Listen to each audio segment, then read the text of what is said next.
Jonah. And I decided nga mag-project ako wherein nga matudlo kang Deutsch in Karaya. So I decided to have this project kay kang learn ako bla kang Deutsch. Wag ito ko pa makita nga nga lecture in Karaya for the Deutsch nga language.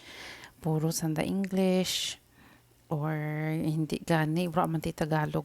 So although nga makahambal man ako kang English kag makahambal man ako bikang Tagalog, pero kaya nga kanya mother tongue is Karaya, so I decided to make a video nga Karaya ang akan nga mode of learning.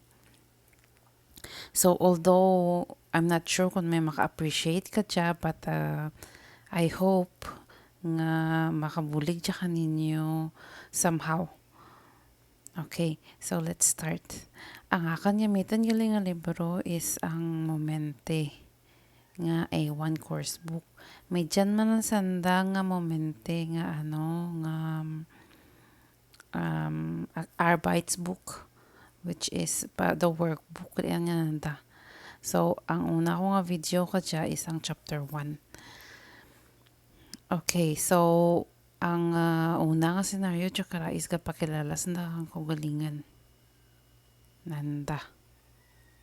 So, kung magpakilala ka kang kagalingan, ang ginagamit, ang pwede gamitin nga verb is heißt.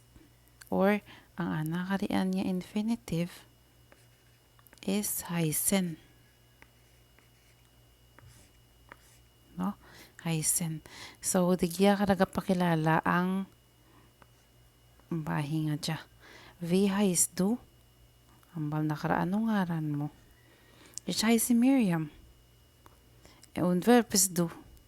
Ich bin Andrea. So, amo dya si Andrea, amo dya si Miriam.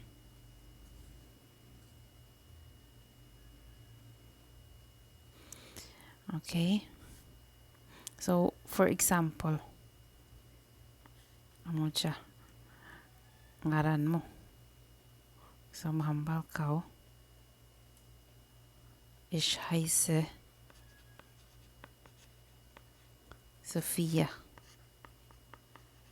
Und wer bist du?